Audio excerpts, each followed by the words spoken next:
I'm delighted to say I'm joined by the former BDO World Champion and the new PDC tour card holder, Scott Mitchell. Thanks for the time, Scott. How you doing?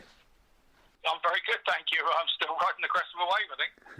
Good to hear. Well, first off, congratulations on winning your tour card at Q School last week. What has the last week been like since Q School finished, and the realisation that for the next 2 years you're going to be one of those 128 on the tour? Firstly, I've been sort of overwhelmed by the interest of getting a card. So, the media stuff has been sort of quite mad again, which is absolutely lovely for my sponsors and myself and everything else. And yeah, sort of like, the more people have been talking to me about it, and the message, there were just hundreds and hundreds and hundreds of messages over all the media sort of side of things, and I was a little bit overwhelmed by it again, if I'm honest. We had you on a couple of times last year. The first time was right after you won an event on the first Challenge Tour weekend, getting ready for your Pro Tour debut. You said it was going to be a busy year, PDC, WDF, maybe some BDO as well. It didn't quite work out that way for obvious reasons, but looking back, just how important was that win on the Challenge Tour to keep you playing in-person darts last year? It was vital. It was absolutely vital. We're saying, nobody realised how vital that was, where it didn't leave me in the wilderness, and being the top of the Challenge Tour for so long sort of offered me so many opportunities to get a bite and a taste of the Pro Tour, and I'm hoping that serves me in good stead come this week. And then the last time we had you on was just before the last Challenge Tour weekend. You went in on top spot, a good start to the weekend, last 16 and a semi-final. The first three events you were still top of the order of merit. Going into the last three, you ended up dropping off to fifth. Can you put your finger on what went wrong in those last three events? I think I was unlucky for the draws, if I'm honest. I think one of those, after I'd lost to Jim Williams in the semi-final, I was really disappointed, because I knew that if I'd have made the final, I probably felt that was enough for a tour card. So there was a little bit of disappointment in that, and then I drew Matty Dennant, who was right there with us. So that's a tough first round draw, and I made a mistake and I missed a double there and let him in, and he sort of opened up a whole can of whoop ass on me, which was great. And then I played, I can't remember how I played the next game. I was so poor the first game. I was just so rubbish. And then the last game I played really, really well. Got through to about, last 32 or 64, and lost to Brian Hallis, who's a very good Yorkshire County player. So there was no qualms or airs of graces. I know that it really hurt. It really hurt for 4 or 5 days afterwards, that's for sure, to miss out on the card. Yeah, I was going to say, obviously, fast forward a few months and you've now got your tour card via a different route, but heading home after that Challenge Tour weekend, did it take long to get over that disappointment? Yeah, it did. It was a good 5 or 6 days. It was, I wasn't really talking to people. I was grunting at them, and, I felt at that time that I'd probably missed my best chance to get a tour card, but there were still lessons to be learned from what I'd done. Even though I'm 50 years old, I tried to learn from the game every day, and I tried to take something good from the game. If you're negative towards your game and you can only see the bad things and get upset about the doubles you missed, there's no way forward for you. You've got to find, even if it's a 140 while somebody else is on top, to leave yourself a double, that's a good shot under pressure. So you're still doing good things. I think a lot of players forget that, but I took some good stuff out of it, and I think going into the Pro Tour situation that I was in, I'd learned so much from being ahead in the Challenge Tour that I kind of didn't make the same mistakes a second time. Definitely. Well, let's look back at this year's Q School then. You had a bye through to the final stage. First up, you get Fallon Sherrick. Now, with all the restrictions in place, it was probably better to play a first game this year rather than last year with a room of 600 odd people, but still the odd camera dotted around, circling around the room. I'm guessing there was a lot of focus on that game still.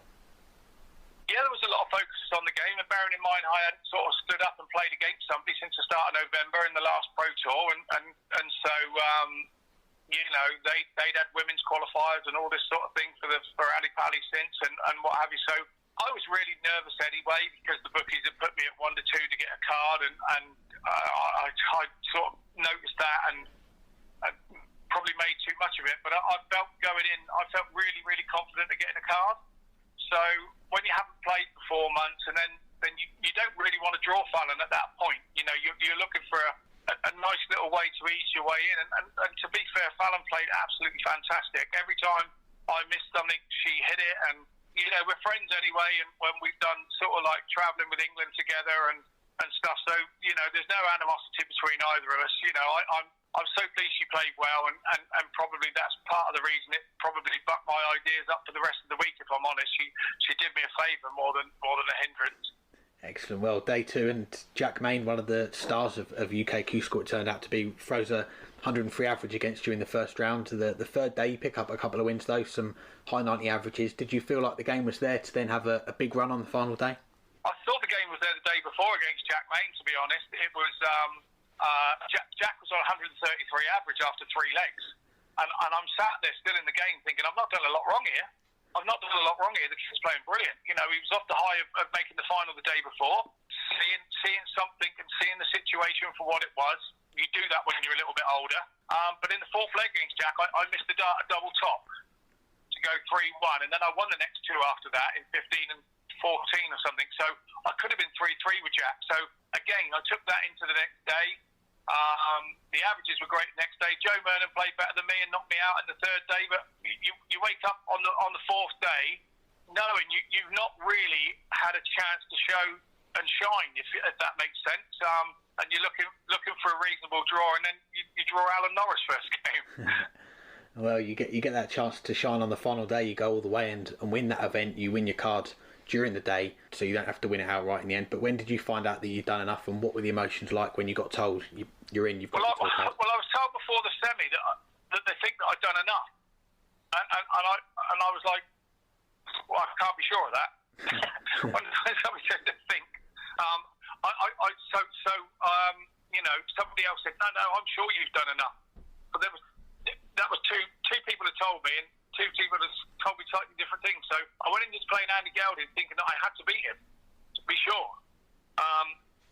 So it was really wobbly arm time, and I played Andy a couple of times, and I think that's the worst game we've ever played.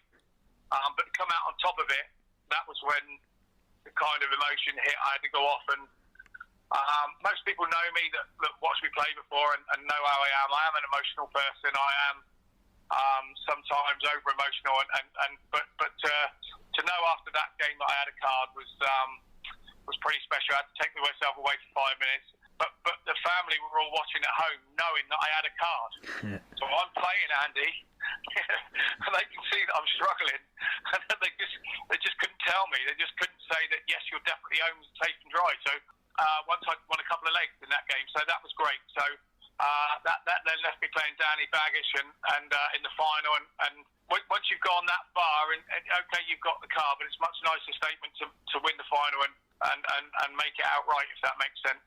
Yeah, definitely. And that tour card, that's got your entry into all the Players' Championship events this year. But looking back to 2020, you ended up playing 22 of the 23. You could have played 23, but I think you had another commitment for the other event. But looking at last year, you played Michael Van Gerwen, Peter Wright, Gerwin Price. You've seen how high the standard is. I think one day you lost to James Wade with a 104 average. What do you think you'll take from last year's experiences to help you this year?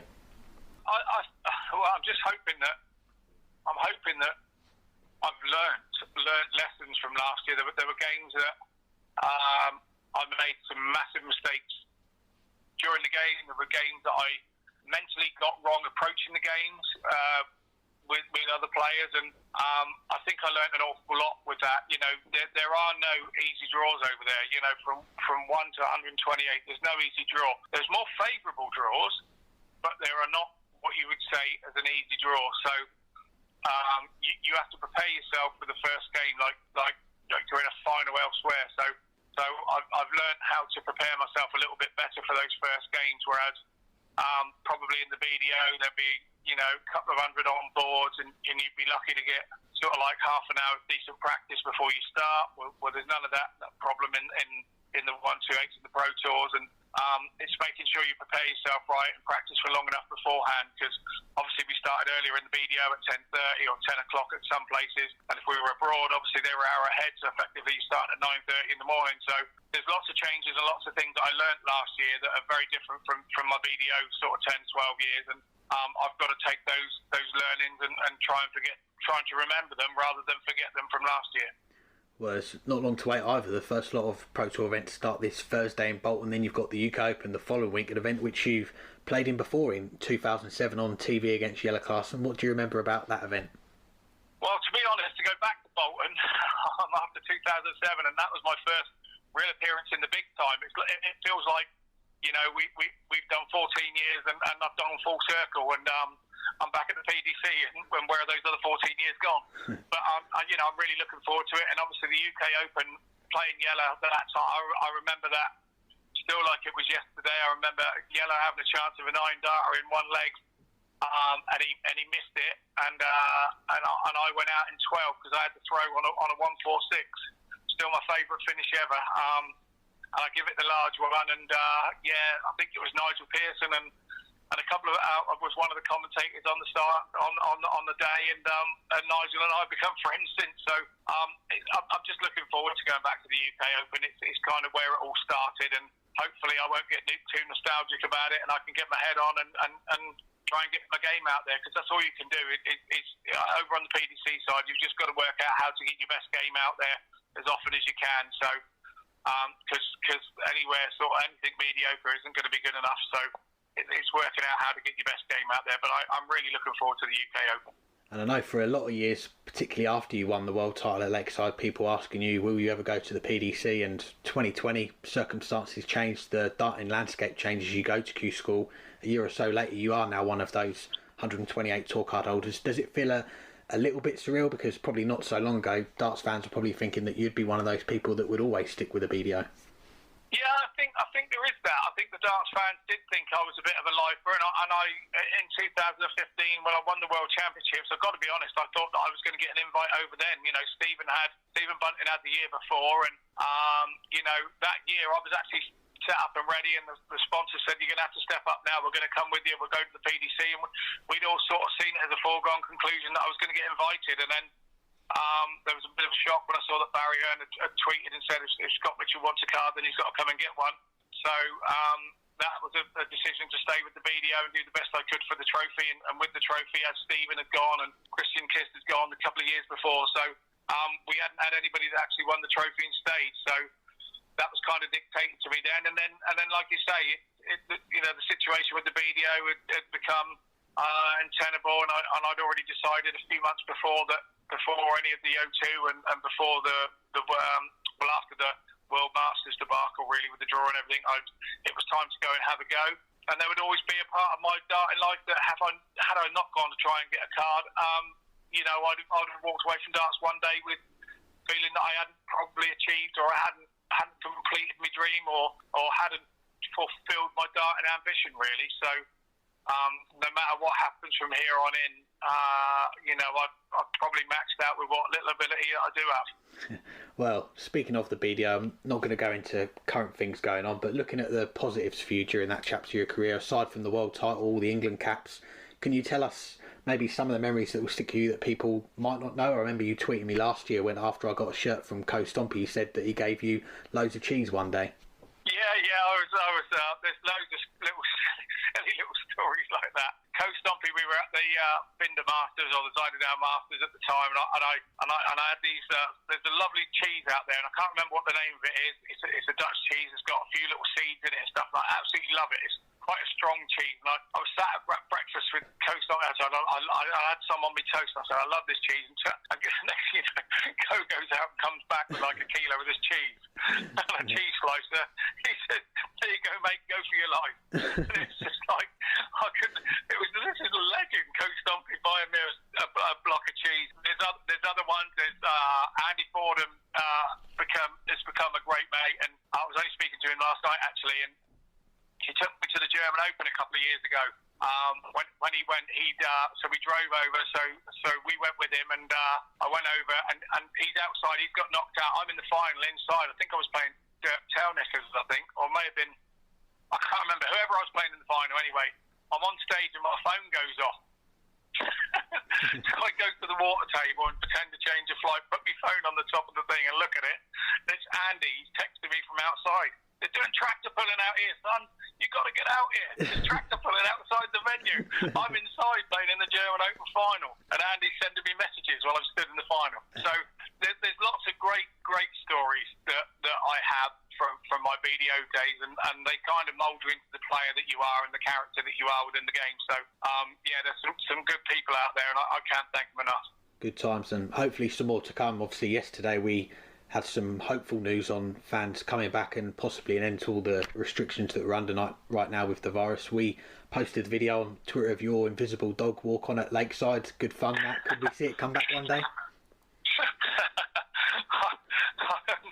I'm not sure that I'm not sure that I was ready for the dog walking stuff when it did come, and I'm not sure that it's something that will return at the PDC. I think I need to have my head on a little bit more than that. I loved doing it, and it was great fun, and it used to relax me. And but it's lovely that the fans wanted to come back after your tweet. Yeah, but it's probably I don't even know where the lead is, to be honest. If I'm totally honest, it's probably up in the loft somewhere, stuck in the archive of Scottish memorabilia that I've kept.